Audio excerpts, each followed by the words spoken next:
Hey, it's Rami here again, FrogBear.zil, and okay, so I make this stream big warning at the beginning of this video. This is a very nuanced conversation on a modern problem, and the reason why I consider this a modern problem is because every living human, every living being, humans, animals, anything that has life in it, right? It has self-internalized mechanisms in order to prevent any self-affliction that would end with the termination of life, right? Every living being has self-defense mechanisms to prevent this. It's now more than ever that we see this new wave of, how do I say this? Very difficult subject, right? Where now more than ever, it's more with men than it is with women. Sadly, there's a statistic that says that men are more willing to pull the trigger or go through with it than women are. But the reason why I also consider it a modern problem is because you've never seen this behavior exude itself in men this prevalently. So this is a very nuanced conversation on self-deletion.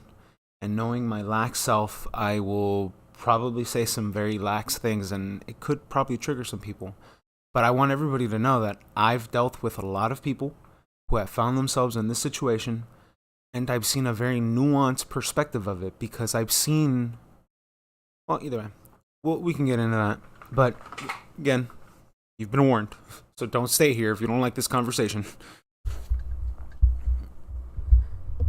And the reason why I could say that there is people that don't like this conversation is because all right, the topic of self-deletion, there are a new series of memes that are people displaying themselves, or at least they're making fun of men who terminate themselves because of a woman.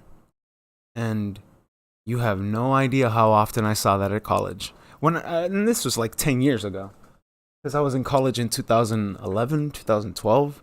So I've seen emotional overreactions out of men's side that this is anecdotal, but still, I've seen it where men will be like, if you leave X, Y, or Z, if you do this, X, Y, or Z, and I'm like, that's not okay.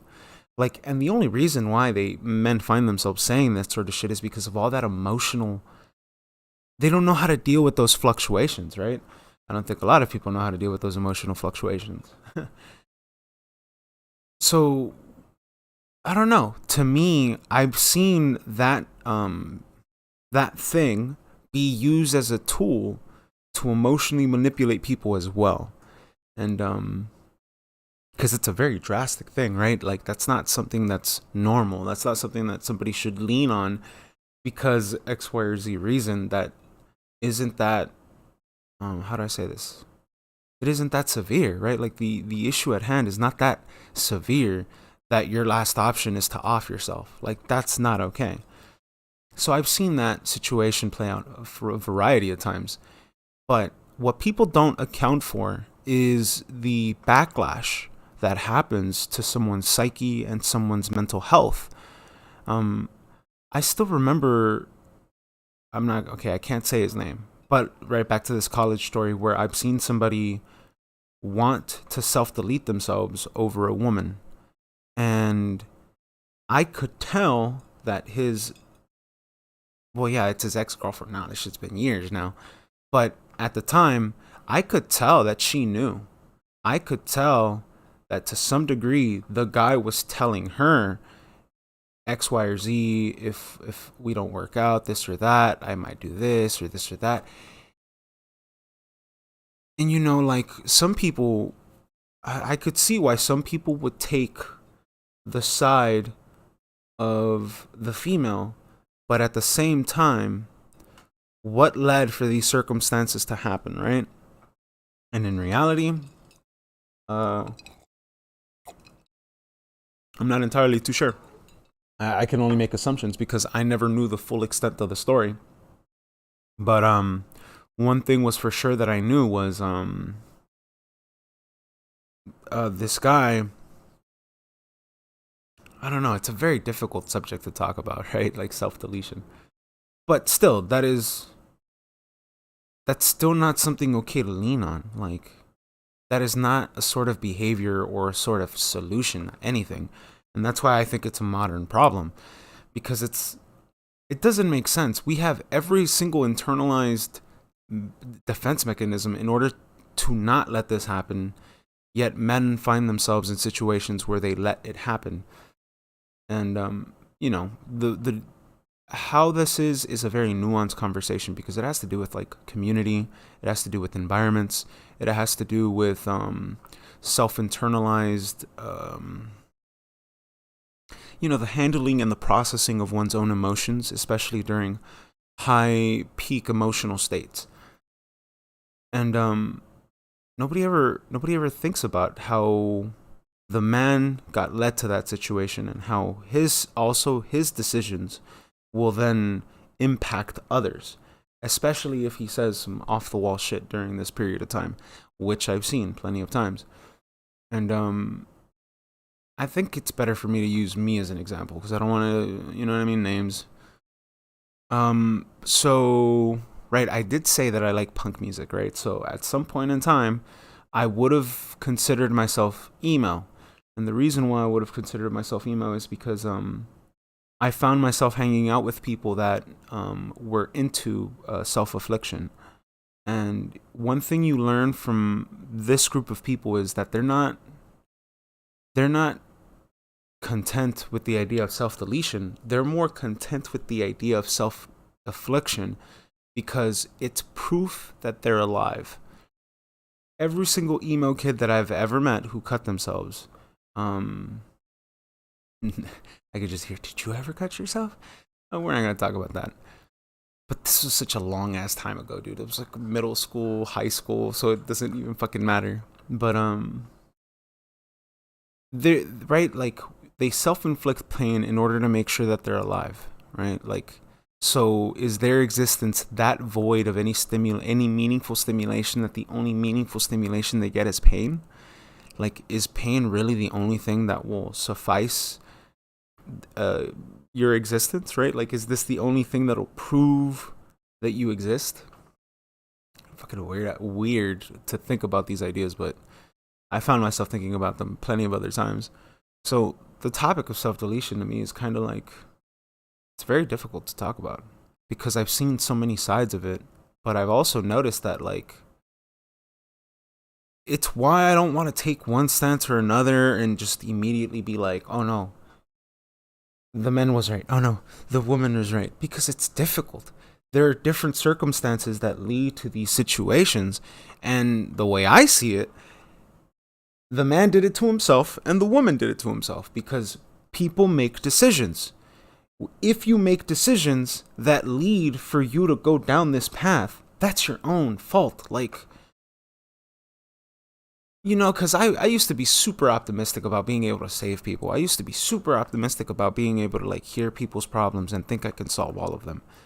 But one thing that was always a reoccurring theme was them, or at least anyone who I ever gave advice to, was them not recognizing how their own decisions led to where they were at those moments.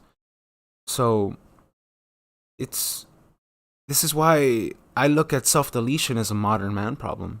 Because it's like, you've been watching too much movies. Like, wherever this idea started prevailing itself in the minds of men, that self-deletion was the answer, it had to come from somewhere. And I guess one of the earliest examples of this would be, what was that? I want to say Scrooge McDuck, but that's the Disney right? Scrooge. I think his name was Ebenezer Scrooge. I don't even know how I got that answer. But Ebenezer Scrooge, right? You hear the story of past, present, and future. And these ghosts tell him, these are the realities that would happen if you didn't exist. And another book that I actually do have, crazy enough that I have it right here. I was like, why did I grab this book? The Metamorphosis This is the Metamorphosis is a book about from Franz Kafka. I read this back in AP English. The book basically describes somebody, a male. He's the son of the family who was taken advantage over, and his family treated him rather poorly. Um, Oddly enough, he turns. Right, it's called the Metamorphosis because he turns into a cockroach, right? Like, and because his family, his mom and dad treated him that way, that was the only way that he felt, or at least. Do I ruin the book? I don't know if I want to ruin the book. Basically, essentially, the moral of the story is because people treated him so badly and they treated him that way, he transformed into this thing. And once he lost his sanity, or once he lost the only person that believed in him, and the last person was his little sister, I think. And it's because he hurt her, and because he felt so bad about hurting his little sister that he refused to eat, and that's kind of how the moral of the story ends. Really weird stuff, but it's a very difficult subject because it's at least in the Kafka book, it was the moral of that story was the kid eventually gave in to the primal instincts that he had turned into, right? People had put him in this position where they were constantly stepping over him, that he inevitably lost his sense of self, and in that emotional rage lashed out at the only person that believed in him left. And he makes a very drastic decision and he stops eating, and that's how the book ends. So it's self-deletion is a very difficult topic. I wish I could say more about this. Have I ever thought about it? Yeah. Yeah. This is kind of I was inevitably gonna get here, so I might as well talk about it. So like I said, I have 4 sisters, right? One of them I get along with. 2 of them I had a very checkered past with. And it's because one of these sisters likes maintaining a picture perfect idea of what she is. And when I was fatter, I obviously didn't fit that idea. So with her, it was a constant thing of, I don't want to see you. Go to your room. Like, I have people coming over. Can you hide? Like, can you go away? Like, I remember. Ooh. Yeah, that kind of hurt a little bit. And that was one of my sisters. The other one was my oldest. And for her, I can't really blame much because it's like, you suffered the worst living with dad. So as much as I want to give shit on this, it's like I can't, because you know what I mean. Like, I have to be fair in some assessment. And my oldest sister, it's not that she would say the other things that the other sister did. It was a very controlling household. And I'm guessing she was just exuberating the behaviors of my dad. Because I can't say there was any one specific thing. It's just she domineered over my life, like, hella hard. One of the habits that I developed from that period of time was I'm a fast walker. Like, I walk fast as fuck. And that was because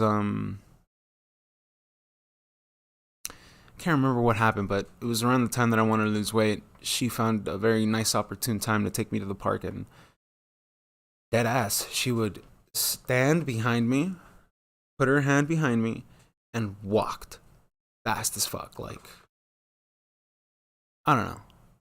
The trauma that I have with my older sister is just that she was very controlling over my friends. She was very controlling over the household. Anything I would do. Just a very different kind of vibe. So I'd imagine that's what like it felt like to live with dad.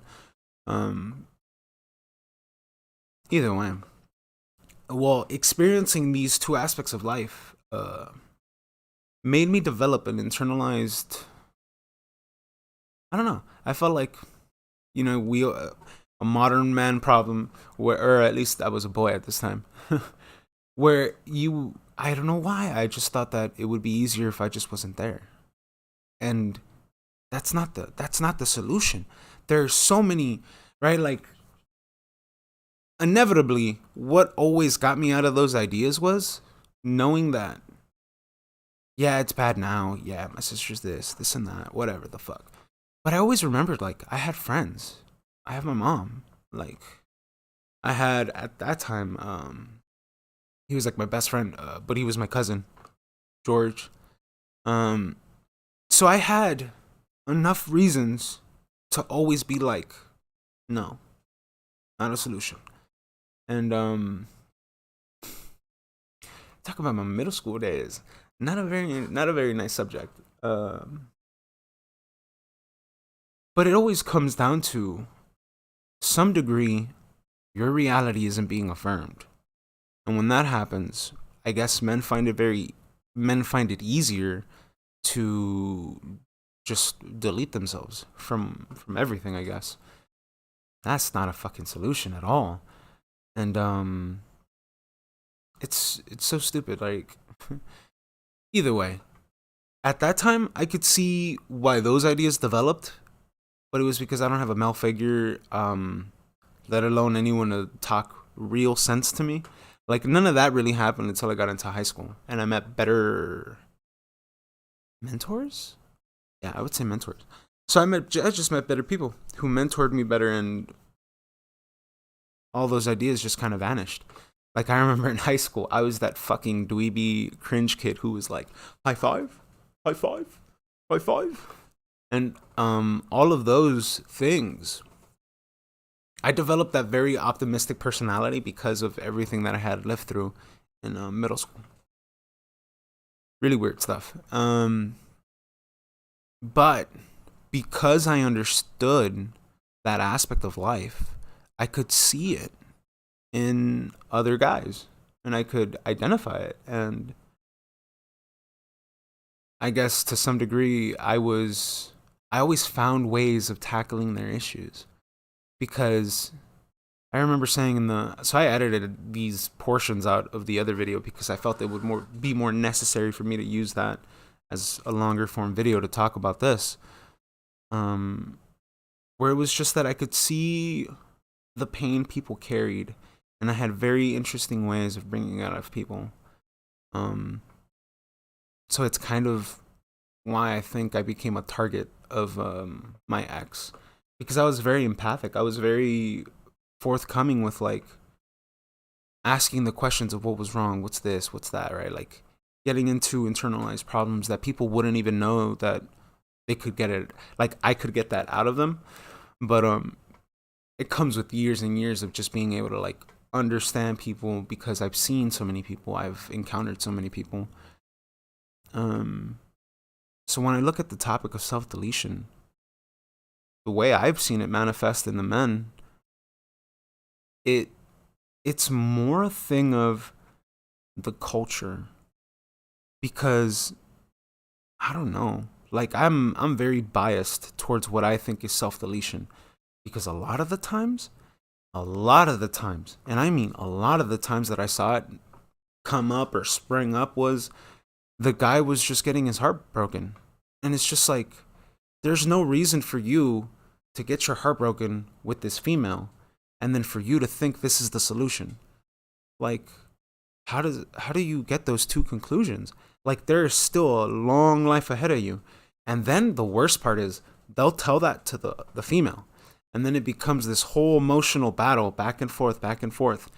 And I can only imagine what happens when these sort of conversations are had at an even much younger age.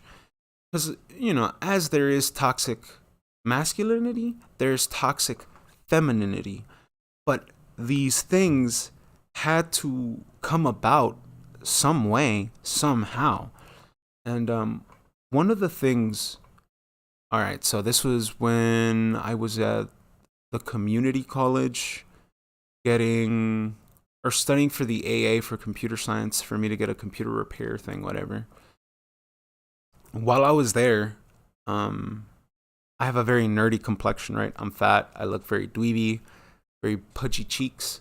I remember like being really into this girl, right? And I remember asking her like, "Hey, you know, you like to go out sometime or this or that?" She did either way. She grabs my cheek and she's like, "Oh, you're adorable, but I don't date innocent guys like you." And I looked at her like, "What the fuck do you mean by that?" And I think there is to some degree a stigmatization that has occurred between women knowing that there are certain men that they can deal with and certain men that they can't deal with.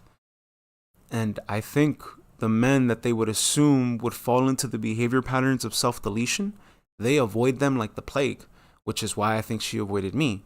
She's like, "Oh, you're too nice. You're too innocent. I don't think you can handle this." Or some stupid shit like that, right? That's what I'm assuming because it was just so weird to me how she like pinched my cheek and made me seem like a child. I was like, "What the fuck?" Like we're the same age. But it came down to more with I think it comes down more to the fact that emotional people or emotional traumatized people will look for other emotionally traumatized people and will only date amongst these circles. Not to say that there's anything wrong with it, but it goes to show that to some degree, the female sex has noticed that there are certain men to deal with and certain men not to deal with. And oh man, I can just imagine what it's like to have somebody who knows how to verbally mangle somebody using that kind of language because I've seen it. I've right. It might be because I live in LA and there are a lot of people who don't understand what it means to be conducive to a society. So they're always constantly in that selfish ego that they say some pretty off the wall shit. Like it's crazy to be in the street and just see some female walk out of the car and be like, "No, fuck you. I'm gonna walk." Closes the door out in the middle of a freeway and it's just like, did you think about this? Right? No, nobody did. No, nobody did ever at all. But it goes. There is a much bigger problem, right? And this is why I always bring up this is a nuanced conversation because at the end of the day, the reason why this will manifest in a man far more than it will in a female is because nobody cares about men. Nobody cares about men at all, and it's I just don't know who to point to be like this is the fault of why nobody cares for men. People will rack their head with imagination to think that it's XYZ, this or that, da da da da da. It's how the divorce courts were laid out. It was how women's rights were laid out. It's how I don't know who to blame yet. I'm still looking for that answer. I'm still looking for a definitive way to explain why men, by and large, aren't cared for. Why men, by and large, are ignored.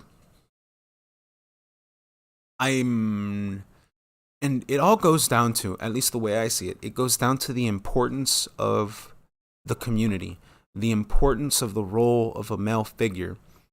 And I could play the video of the child predator because, like, even he says, if I look at the father and if I can determine that if he's a problem or not, will determine how I go about preying on this little kid, right? Like, some crazy shit.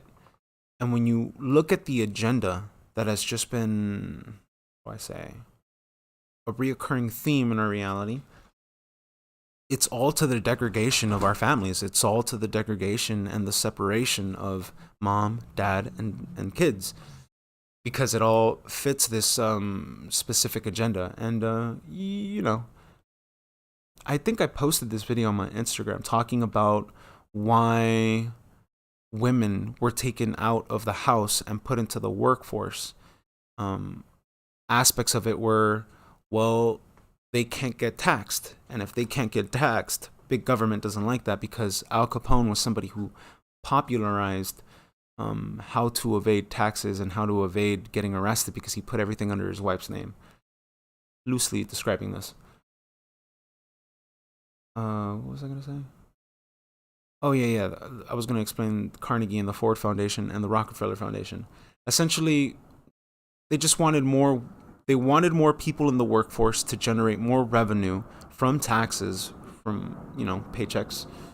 And with no mother being at home, and with the inability to leave the children just alone, you're forced to put them into public education, which was largely shaped by the Rockefeller Foundation, et cetera, allowing for indoctrination camps. You get the point. There are a lot of factors that have developed themselves into developing the way that we live life in our communities, in our societies, right? Schools, education, men, women, workforce, da da da da da. I can keep going. But the topic of self-deletion is so difficult. Like, I wish I could explain more about it, but I wish I knew more about the statistics, because I just know the very big ones because of the red pill community. And by and large, you could just tell people just don't care about men. And the only men that people care about are the top 20%. So this gets into a very other difficult subject of mine, where this relates to why I can't talk to the opposite sex. I spent 27 years of my life, 27 years of my life just being a fat fuck. I've internalized behaviors that I associate with myself, in the sense of, when I'm walking down the street and I hear somebody laugh, I think they're laughing about me. And this is something that I've had since in elementary school, right? Because, kids always laughed at me. There's like this whole thing that I've developed because I was fat. Nobody wanted to be around me. Nobody wanted to hold my hand, right? Like, there are all these other things that I internalized with me, fat, disgusting, unwanted, da da da da da. But again, actually, I think me being fat was a product of me being molested as a kid, but that's a whole other thing, and that gets into something Jordan Peterson said, and either way. So because of that, like, I've noticed, even within my own sisters, like, the moment I lost all the weight, I got treated differently. Like, one of my sisters hates me, like, absolutely hates me. Like, there's nothing I could do in this universe to ever reverse her conclusions, because there's a reason for this. She loves dad. She loves our dad so much that she's stuck in like this 12-year-old infantile state where probably shouldn't say that, because if she watches this, is gonna get me into so much problems. I say this a lot. I'll say this to all my other sisters, my mom. I always bring this up. But it's just like, we have to, right? Because I always tell them, like, we have to acknowledge that to some degree, she's stuck in a Stockholm syndrome, because she doesn't want to accept what kind of person dad was. And that's her fault. That's on her, right? She doesn't want to internalize that dad was not a very good person when she was younger. That's on her. She treats him like fucking, like a king. She treats that side of the family like they're royalty, aristocrats, or oligarchs. Some weird ass shit, right? Like, ooh, she hates me, right? And but it's because of that. What was I gonna say about this? I really need to practice, like, making sure that I can stay on topic and pick up from where I left off. What was I gonna use with this? I had something interesting to say. Well, yeah, she hates me, and I don't find it. Oh, right, because she treated me differently. Yeah, when I lost the weight, she went from never wanting to invite me out to any of my dad's side of the family's parties, because they're bougie ass people. Like, they drive Teslas, they're up to modern. Like, oh my god, look at my new bag, look at my new clothes, da da da da. Like, they're that kind of family. I've never been into it, but when I lost all the weight, she invited me out to places, and I was just like, excuse me, could you, like, I still remember to this day when she said that shit. I was like, what? Repeat that to me one more time. What did you just say? You want me to go out with you? What? Like, that blew my mind. I was like, huh? Like, you've never liked me, ever.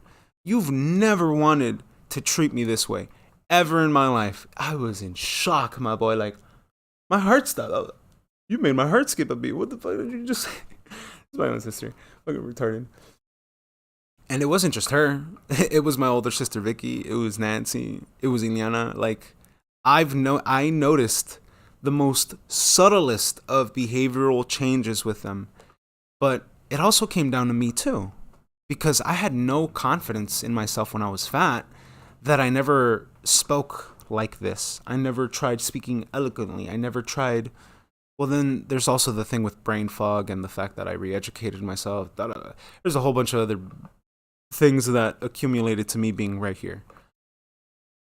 So, yeah, there's weird woo woo that exists amongst the social paradigm that you can only really recognize it if you find yourself in these peculiar circumstances. Right? And that's my sisters. I don't even I don't this is why I just don't want to deal with people.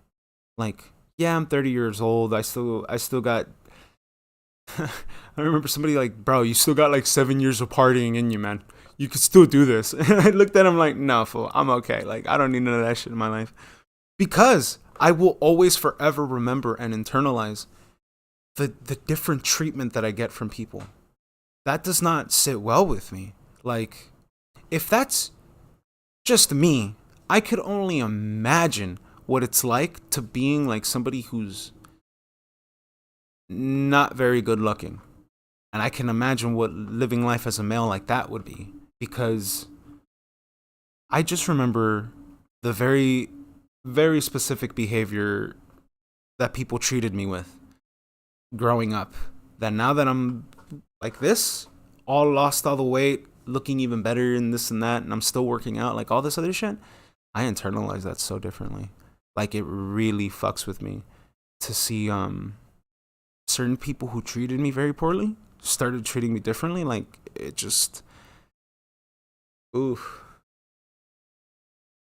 And so I can understand, like there are people out there with the self deletion problem that's like I'm not conflating the two. Don't think I'm conflating the two. It's just that if this bothers me so much, and this is a 27-year problem that I'm still trying to like get over the hurdle. With men, issues are compounding. They'll constantly keep putting on more weight on their back, and they'll constantly just keep holding on to burdens. And when all of these burdens reach an accumulation, I could see where self deletion comes in from. And I don't even want to imagine. I don't even want to imagine. Like, cause I've seen it. I've seen a very unstable couple stay together because one person kept using very abusive language. And that's so it's like, ugh, I don't know. The topic of self deletion, men, women, and the modern problem, very difficult for me to be like, yeah, I stand with men's rights. Yeah. Actually, I do not stand with female rights as it is right now. No offense. No offense to feminists. No offense to modern feminists. No offense to female empowerment. None of that. You do you, queen. Slay, queen. But honestly, as it is now, men have far more many issues. And I don't think self-deletion is a problem. I'm not going to say that. What I will say, though, is opium, pharmaceutical drugs, all of that is a far bigger issue. Because the way I see it, an industry would much rather make you a reoccurring customer than only have a customer for a short while. And I think that's where the opium crisis is coming from here in the United States. Is they're purposefully making us all sad. They're purposefully destroying our social contracts with one another. They're purposefully destroying the bedrock of society in America just to destabilize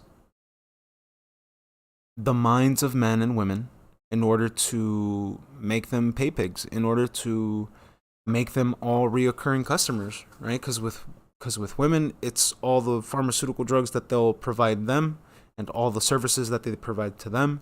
And for men, it's a far bigger issue because men are movers, men are pushers. Like, Who do you think handles the drug game? Who do you think handles the transportation of all this? Who do you think handles the facilitation of demand and supply? Like, I don't think people fully comprehend this issue. I wish this video was a bit better in terms of discussing self-deletion as a problem, but I don't know. It's very difficult because I'm the kind of person that I want to know the details. Somebody doesn't just end up here willy-nilly. Like, they don't just get their heart broken and, right? He doesn't have just a normal life, gets his heart broken, and then all of a sudden, oh, I want to self-delete myself. It doesn't work out that way. There are a variety of instances that this person will make decisions in order for him to lead himself into this emotional turmoil state. And the reason why I say that is because I'm fully aware of how do I say this? Childish? Tantrum driven? It's like, I don't know. I by and large, I see that Western men have forms of tantrums, and they manifest themselves differently in a bunch of other men. Some men turn to alcoholism. Some men turn to drug addiction. Some men just will, how do I say this? Lay down that anxiety through work. Other men will lay down that anxiety through whatever de-stressor that they use. Because I was reading that book, Mr. Nice Guy, and Mr. Nice Guy, he talks about how certain men, right, who display this behavior of being a nice guy, of doing and bending their back for everyone else but themselves, will lead them to the suppression of a lot of their desires and the suppression of a lot of themselves. And because they have no way to put that outlet, it'll manifest itself into deviancies. One of the book has an example where somebody was a peep show guy, where he would go to these theaters and just do all this really weird expose shit. And then when the wife found out, she's like devastated because she thought he was a nice guy. But it's because he kept basically saying that if you keep repressing yourself through all these different externals, the way that valve or the way that pipe is going to start leaking out gas and leaking out whatever fume, it's going to manifest itself very differently in a variety of other instances. And that does not, right? And that's just me describing one particular subsect of men.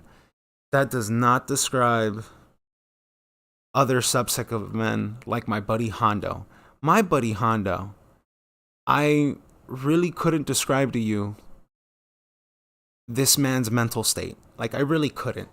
Like, no offense, Hondo, if you ever watch this, I realistically had no hope. Like, you seemed like you were, your fucking foot to the gas was like so fucking far down, dude, that you just did not want to stop. Like, this dude found a girl on Tinder and within 6 months married her. Like, no vetting process, no determining if it was a good idea or not, no determining if, like, he just went into it because she was pretty and she was very physically active, right? That whole thing ended terribly. Terribly, dude. I could not describe to you how badly this shit crashed and burned. And it was all because he just ran with it. He just ran with it without fully understanding what he was getting himself into. Turned out she was a bit schizophrenic, and it turned out that she had a lot of internalized trauma that it was kind of a normal occurrence for him to go home, and then one way or another they would end up in a fight, and then somehow glass was at somebody's throat and this and that. It's terrible. I didn't even want to think about it. And then this motherfucker has the audacity to come to me. I miss you, bro. I miss you. I'm like, what? You missed the death threats? Like, what the fuck? You're stupid. Fucking retarded, right? I've seen other sides of humanity that I'm like, yes, I want to lean towards, right? I want to be a good guy. I want to be a good individual. I do not want to be perceived as like some weird topsy-turvy guy, but like so I believe in men's health issues, right? 100%. But I also believe in self-accountability. And a lot of the times people aren't willing to ask these dudes the important question to figure out where this behavior or where this idea came from. That's the kind of person I am. I want to know how the fuck you ended up thinking that this was a solution. What the So like with my buddy Hondo, because he did not give himself time to heal, he just jumped into another relationship and he's just going to get married again. His divorce isn't even finalized at all, and he's already having a kid. And I think the kid's born in September.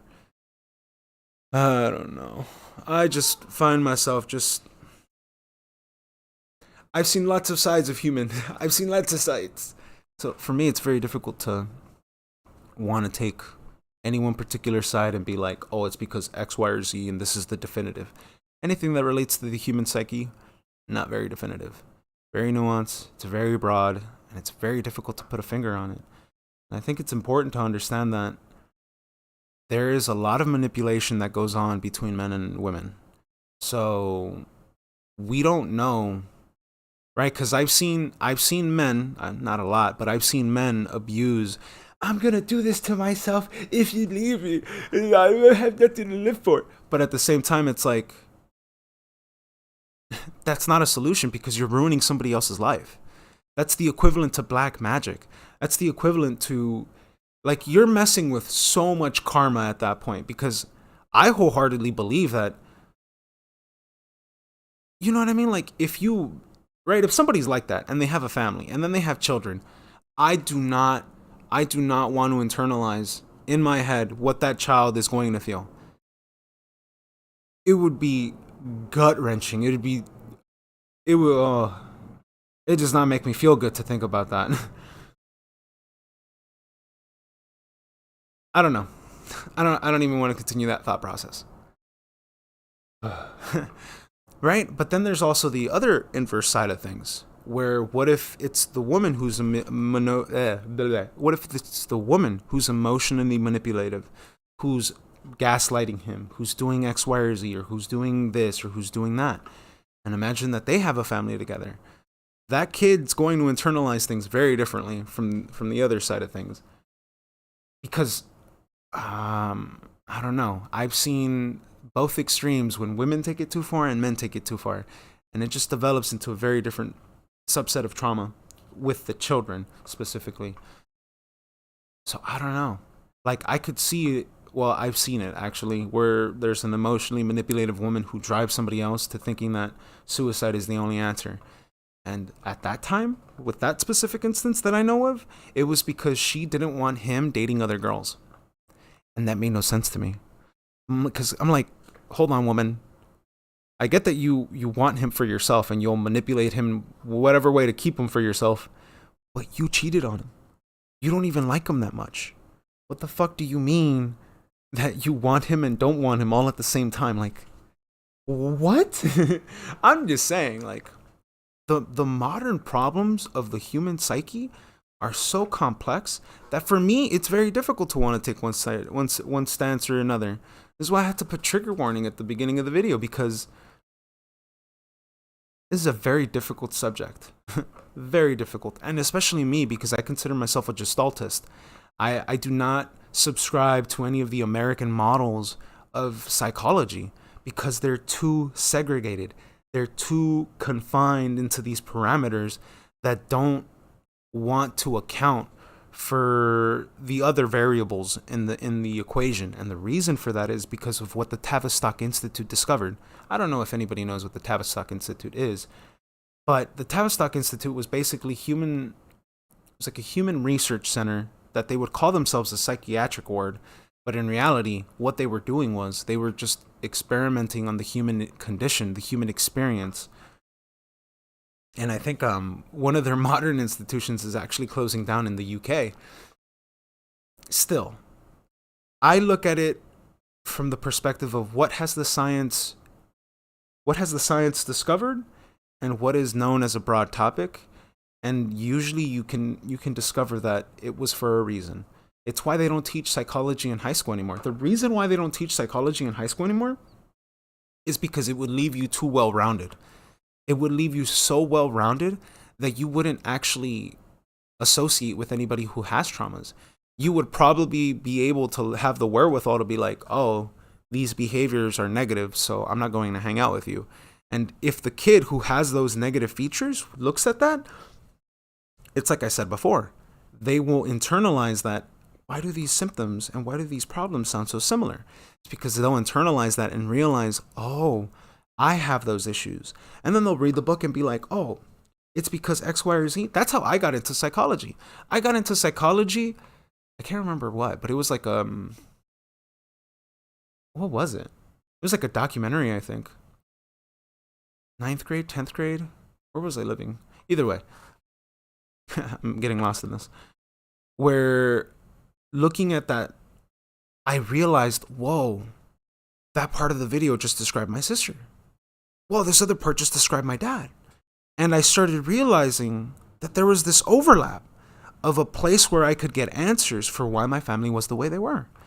And that's by and large what got me into psychology. By and large, that's where I wanted to get into helping people, like PTSD issues and all this other stuff. Like, I wanted to be helpful because I saw the problems manifest within my own family, but only to lead me down this long ass road to understanding that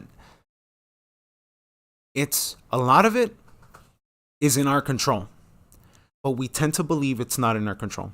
We tend to believe that the control is in all these other external factors. We like to believe that, oh, I'm stuck in this emotional turmoil state because you did this to me or you did this to me. And it's just like, no.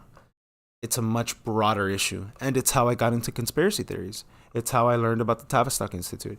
It's how I learned about the MK Ultra subject studies. It's how I learned about the human experiments that occurred here from the 60s to the 70s and so on with humans. And by and large, it was this weird elitist class of people that wanted to discover the ins and out of us. So one thing that, all right, so let me leave it off in a really weird way. Do you want to know why I know that OnlyFans is the product of the deterring of human trafficking? Because OnlyFans is a streamlined version of a supply to demand thing. Was there anything in recent times that destroyed the ability for rich men to have access to lots of women? What happened 2 months prior to Epstein getting arrested? Terramart shut down, E equals MC squared shut down. With the assumption of those two things, that means somebody broke a supply chain in that instance, requiring something else to take the place of the facilitation of women to men. Because you have a lot of men who were constantly getting supply and now they're not. So the way I look at it is OnlyFans and this new realm of the manipulation of women with money is all to facilitate one side of this argument, and those are the people that no longer had access to the women that they had before, right? Like let's use, what was his name, Prince Charles, how he was going to New York to hang out with Epstein just so he could get access to these girls. It's just like OnlyFans is the same fucking thing, but the only difference is it's streamlined. It has an app. You can scroll like a catalog. Oh, I like her. I don't like her. It's a weird ass thing. And let's not even talk about how all of that trauma is going to manifest very differently in 5 years from now. And let's pray. I pray for this because honestly, somebody's gonna have to foot that bill. Somebody's going to have to foot that bill of mental anguish. I don't know who it is, but I know it's not going to be pretty. And if we think self-deletion in a men's problem is bad, I don't even want to think about what's going to happen with these new wave of single mothers. That's a lot of turmoil. That's a lot of emotional stress. And, you know, I've seen it because I come from a single mother home. But my mom never did that, right? Like my mom is very different from every other single mother that I've ever met. So I don't know. I came out good because my mama good. I've seen other people,